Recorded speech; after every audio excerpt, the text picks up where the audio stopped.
의정부시와 민주노총이 생활 폐기물 처리 평일 기동반을 두고 예산 낭비 공방을 벌이고 있습니다. 관련 규정상 기존 사업비로 운영해야 한다는 민주노총의 주장과 인력 채용 등 추가 비용이 불가피하다는 의정부시의 입장이 맞서고 있습니다.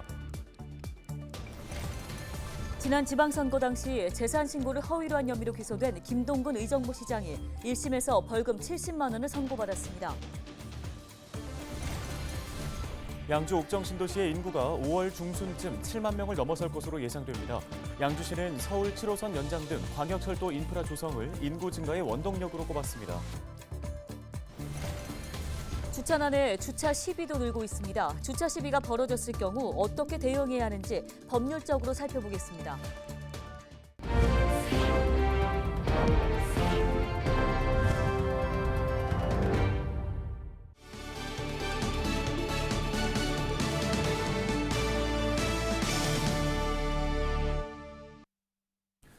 시청자 여러분 안녕하십니까? 헬로티비 뉴스입니다. 의정부시가 생활 폐기물 처리 비용을 두고 예산 낭비 논란에 휩싸였습니다. 민주노총이 의정부시가 평일 기동반을 운영하면서 지급하지 않아도 될 약 6억 6천만 원의 비용을 청소업체에 지급하고 있다고 주장했는데요. 네, 의정부시는 상시적으로 쓰레기 처리 업무를 담당하는 평일 기동반을 운영하기 위한 비용이라며 민주노총의 주장을 적극 반박했습니다. 이재필 기자입니다. 의정부시는 올해부터 신고를 받으면 4시간 이내로 출동해 쓰레기를 처리하는 평일 기동반을 운영 중입니다.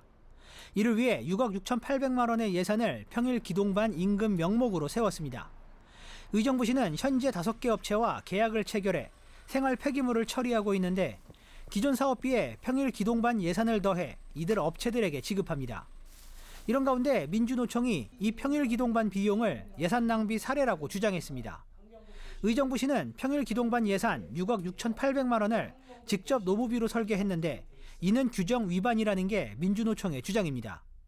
실제로 환경부에서 고시한 생활 폐기물 수집 운반 대행 계약 등에 관한 규정을 살펴보면 간접 노무비는 환경미화원의 작업을 지원하고 작업 방향을 선도하는 현장 감독자, 작업반장, 기동민원 처리반 등의 노무비에 해당된다고 명시되어 있습니다. 평일 기동반의 경우 지원 성격의 업무로 평일 기동반 예산의 경우 직접 노무비가 아닌 간접 노무비로 처리해야 한다는 겁니다. 간접 노무비는 이미 업체들에게 지급되고 있는데 주어진 비용에서 업체들이 평일 기동반을 운영했어야 한다는 겁니다. 평일 기동반에 종사하는 그 미화원들의 임금은 시청에서 따로 또 추가로 지급할 것이 아니라 그건 뭐 저희 주장이 아니라 이제 환경부 고시에 그렇게 명시가 되어 있습니다. 그래서 이제 이중 지급이다. 민주노총은 11일 의정부시청에서 기자회견을 열고 부당 지급한 평일 기동반 노무비를 즉각 환수하라고 촉구했습니다. 비리다, 예산 낭비다. 원가 계산 기간이 환경부 고시를 위반해 원가 계산한 이유가 있을 것이다. 담당 공무원, 원가 계산 기간, 청소 용역 업체와의 유착이 의심된다. 이에 대해 의정부시는 사실과 다르다고 강하게 반박했습니다. 의정부시 관계자는 환경부 규정에는 대행 업무의 특성에 따라 일부 작업원의 노무비는 직접 노무비로 분류할 수 있다는 예외 조항이 있다며 올해부터 평일 기동반을 운영하기로 한 만큼 인력 채용 등이 필요하다고 판단해 내린 결정이라고 설명했습니다. 특히 신고를 접수하면 4시간 내로 쓰레기를 처리하는 스마트 크린 프로그램이 평일 기동반과 연계해 운영 중인데 정책적으로 중요한 만큼 직접 노무비로 설계해야 한다고 판단했다고 덧붙였습니다. 헬로티비 뉴스 이재필입니다. 지난해 지방선거 때 재산 신고를 허위로 한 혐의로 기소된 김동근 의정부시장이 1심 재판에서 벌금 70만 원을 선고받았습니다. 의정부지법 제13형사부는 10일 열린 선고 공판에서 공소 사실이 모두 인정돼 유죄로 판단된다며 피고인은 재산 신고를 실무자에게 맡기면서 최소한의 검토조차 하지 않았다고 설명했습니다. 하지만 재산을 허위로 신고한 경위에 참작할 만한 사정이 있고 계획적인 것으로도 보이지 않으며 선거 결과에 영향을 미쳤다는 근거도 없다고 양형 이유를 설명했습니다. 김 시장은 재판 후 의정부 시민들께 걱정을 끼쳐드린 점에 대해 송구한 마음이 크다며 초심을 잃지 않고 내 삶을 바꾸는 도시 의정부를 위해 앞으로 더욱 노력하겠다고 강조했습니다. 양주 옥정신도시의 인구가 곧 7만 명을 돌파할 것으로 전망됩니다. 현재 옥정 신도시의 등록 인구는 약 6만 9,300명인데요. 양주시는 5월 중순쯤 옥정 신도시의 인구가 7만 명을 넘어설 것으로 예상했습니다. 옥정 신도시를 품고 있는 회천 4동의 지난 2003년 개청 당시의 인구수는 약 6천 명이었는데요. 이후 20년 만에 인구가 10배 넘게 늘었습니다.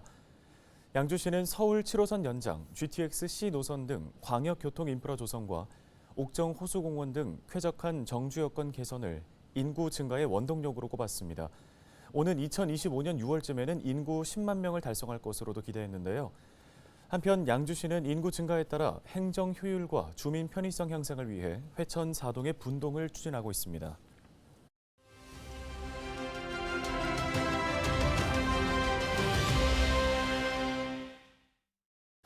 네, 최근에 주차 시비가 증가하고 있습니다. 논란이 확대된 일부 사건들은 언론에 공개되는 등 국민적 관심도 커지는 양상인데요. 관련 법적 책임 어디까지인지 살펴보겠습니다. 네, 함철성 변호사 화상 연결해 보겠습니다. 안녕하십니까? 예, 안녕하세요. 법률사무소 서준의 함철성 변호사입니다. 예, 변호사님, 주차장 빌런이라는 말이 있습니다. 가로로 되거나 대각선 주차, 출입구 막기 등 참 이해되지 않는 행동들인데요. 이런 경우 좀 법적으로 문제 제기를 할 수 있는 걸까요? 예, 그렇습니다. 일단 통행로를 막았다면 일반 교통 방해죄가 되고 한 군데가 아니라 두 군데를 걸쳐 주차했다면 아파트 단지 내 주차관리 업체의 주차관리 업무를 방해한 것으로 업무방해죄에 해당될 소지가 있습니다. 특히 통행로를 막아버린 것은 차로 교통을 방해하는 행위에 해당하기 때문에 일반 교통 방해죄에 해당될 가능성이 상당히 높습니다. 법은 일반 교통 방해죄에서 육로의 개념을 일반 공중의 왕래에 공용되는 육상의 통로를 널리 일컫는 것으로 말하고 그 부지의 소유관계나 통행권리관계 또는 통행인의 많고 적음을 가리지 않는다고 보고 있습니다. 실제로 2018년도 인천 송도 캠리 차량이 지하주차장 입구를 7시간 막은 사건에서 검찰은 업무방해죄와 일반 교통방해죄로 기소했고 재판 단계에서 입주자 대표와 관리업체가 합의까지 했지만 그 가해자는 집행유예를 선고받은 사례가 있습니다. 네, 이런 주차 문제가 이웃들 간의 주먹 다짐으로까지 번지기도 하는데 이렇게 되면 주차 문제가 아니라 누가 더 폭력적이었는지가 또 쟁점이 되지 않을까 싶은데요. 어떻습니까? 실제 대구에서 2021년도에 이런 일이 있었습니다. 주차 문제로 시비가 붙어 이웃을 폭행한 혐의로 기소된 30살 A씨에게 벌금 200만 원이 선고된 적이 있었습니다. A씨는 2020년도 3월 달에 아파트 단지에서 이웃 사람 B씨가 자신의 어머니와 주차 문제로 다투다 어머니의 팔을 잡아당기자 B씨를 마구 때려 전치 3주의 상처를 입힌 혐의로 재판에 넘겨졌습니다.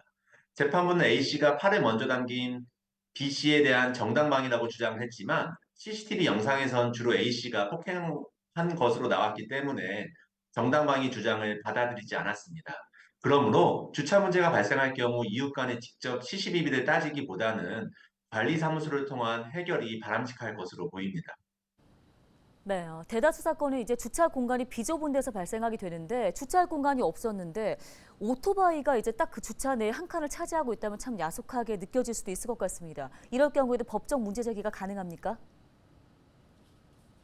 2012년 1월 17일에 개정된 주차장법에서는 그동안 제외되었던 이륜차를 자동차의 범위에 포함시켜 오토바이도 합법적으로 주차장 주차가 가능해졌습니다. 특히 공영주차장 및 특정 규모 이상의 주차장에서는 이륜차 전용 주차 공간 확보도 의무화되어 주차 간의 구획도 1m에서 2.3m, 차로 넓이 2.25m에서 4m, 내면 3m 정도로 정해져 있습니다. 비록 현행 도로교통법상 공동주택 내 주차장이 도로에 해당하진 않지만 만약 오토바이도 아파트 내 차량 등록을 하였고 그 정당하게 관리비를 납부하였다면은 주차칸에 주차가 가능하다고 보여집니다. 차량 관리비도 똑같이 내면서 주차칸에 주차하는 것은 당연한 권리다 생각하시면 됩니다. 네, 알겠습니다. 도움 말씀 여기까지 듣겠습니다. 함철성 변호사였습니다.